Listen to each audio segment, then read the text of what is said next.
How we doing, everyone? Welcome to another edition of FSI's Showdown Preview Show. I am your host, TK Nation 47, bringing to you guys the Chiefs and Browns featured Showdown slate breakdown.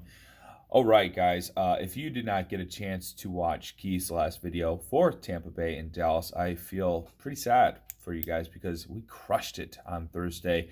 Keith brought us some really good content Thursday for that slate. We did really well with CeeDee Lamb and Antonio Brown as two of the big captain picks for the slate, and I think that was a real difference maker when it came to finishing. We all did quite well.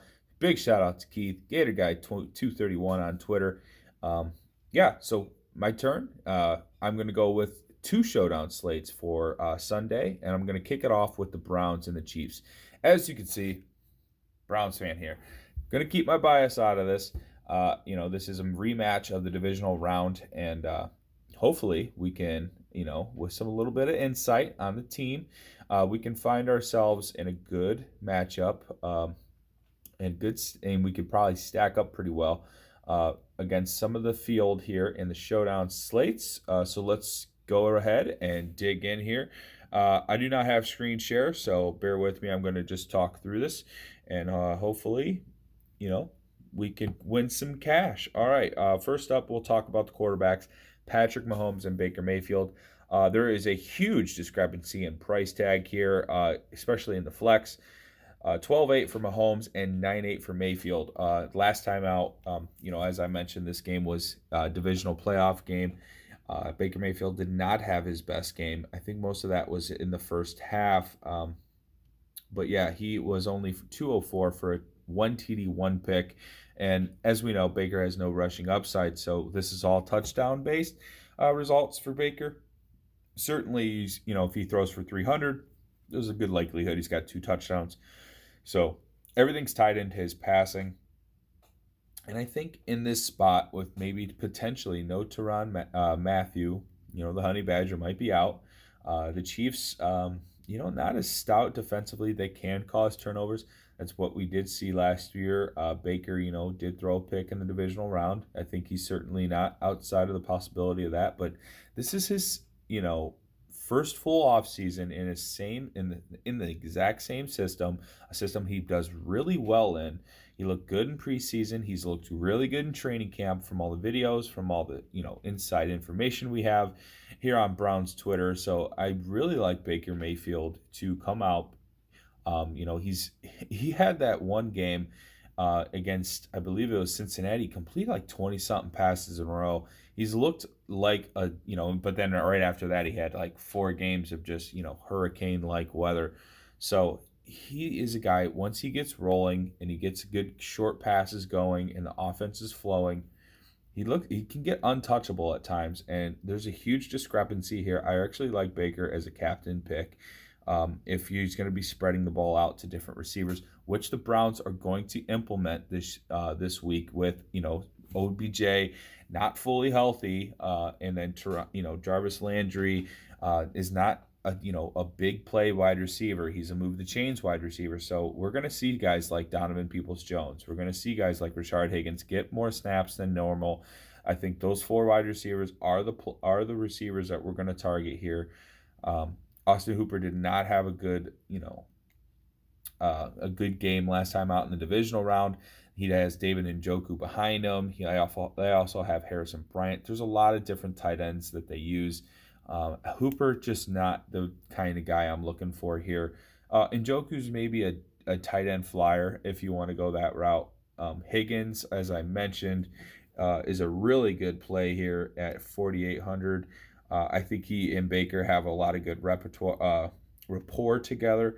And, I think Higgins, he did fairly well in the divisional game. 5 catches for 88 yards.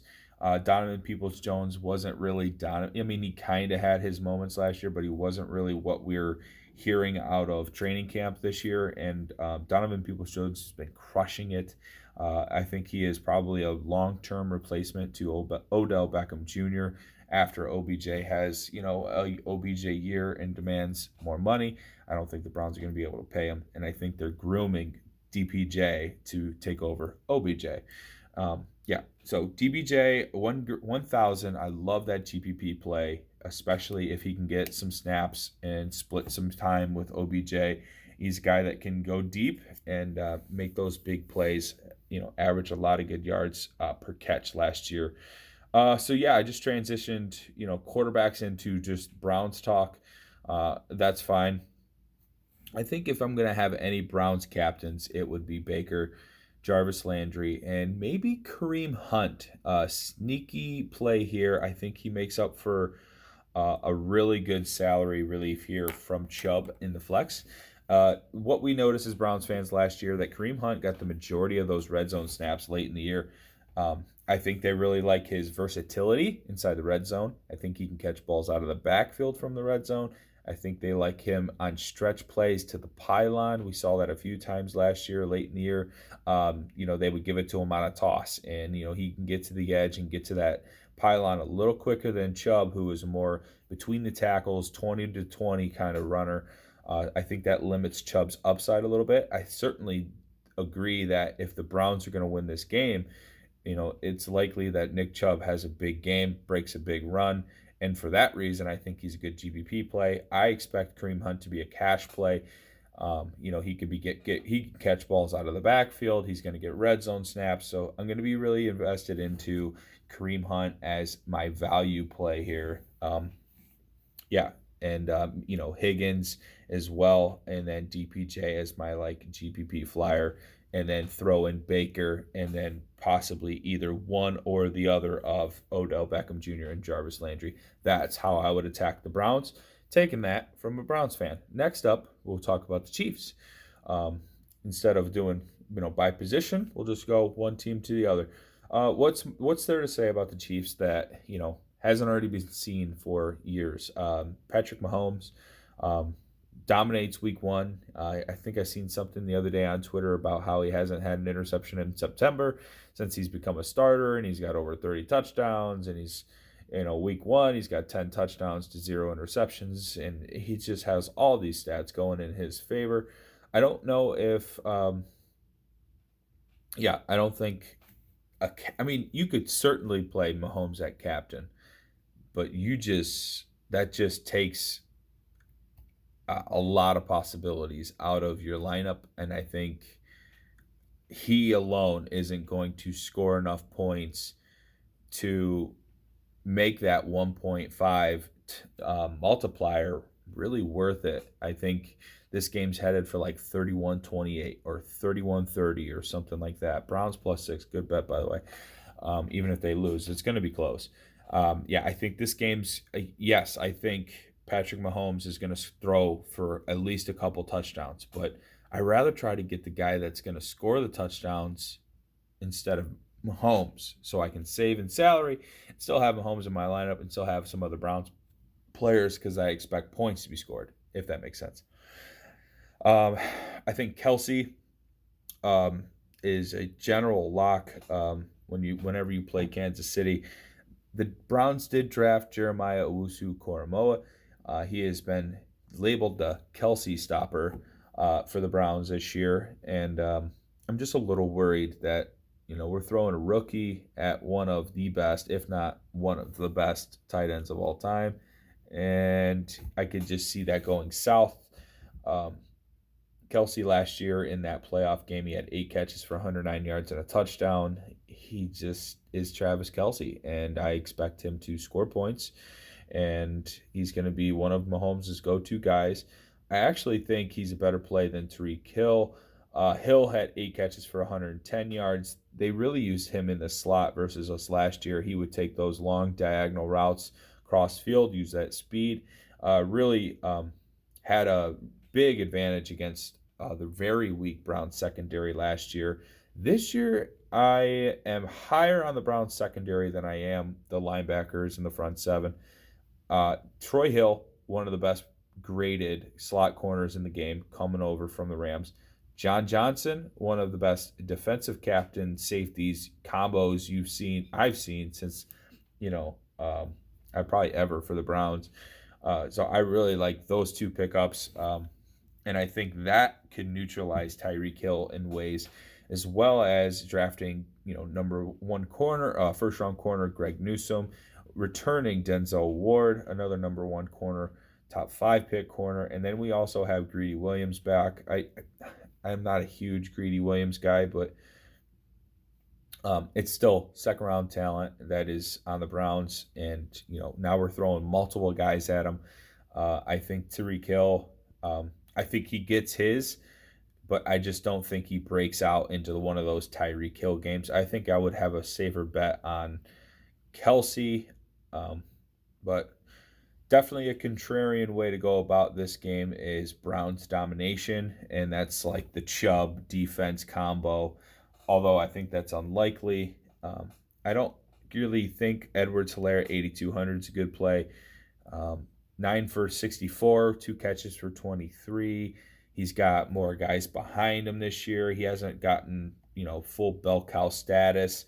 I think that makes Darrell Williams a little bit of a decent play. I think McKinnon's going to pepper in some touches in a series or two. I think that takes away from Edwards-Helaire enough and makes him more touchdown reliant. And for that reason, I might be out. Mecole Hardman is a pretty good play, 6,400. Looks like he's going to be a number 2 along with my probably one of my favorite Chief plays, and that is Demarcus Robinson. Robinson, he is kind of boom or bust, but last year I believe he did pretty good in week 1. 3 catches, 20 yards, 5 points, 1,400. It's not terrible. You could do worse. I like Peoples-Jones over Robinson, but I could see Robinson if Mecole Hardman struggles, getting some catches, getting some looks. But Hardman, not bad. 4 catches, 58 yards in that playoff game last year. Real burner. Looks like he is okay with that oblique injury. So, and last but not least, Harrison Butker. I'm not really on the Chiefs defense. I'm not really caring for the Browns defense unless I think the Browns dominate. And if I think the Chiefs dominate, then I'm just going to try to fit Kelsey and Mahomes, captain one of them, and then take some Harrison Butker and and other cheap options for the Chiefs that maybe put one in the end zone. I think Butker has that upside that we saw from Greg Zuerlein, where he scored 12 points, and that might be a good way to differentiate yourself from the others in Showdown, as we know that is hard to do. All right, guys, this one's ran a little too long. I have a lot to say about the Browns. I hope this video was helpful. If you guys want, you can get into the Discord for any exclusive chat with us in our Discord. You can find that on our Twitter handle at FSI_DFS. That link is in our bio. All right, guys, enjoy this game tonight, and good luck in your contest in your first week of the NFL season. You'll see me for the Sunday Night Showdown breakdown for the Rams and Bears. Stay tuned. All right, guys. Thank you.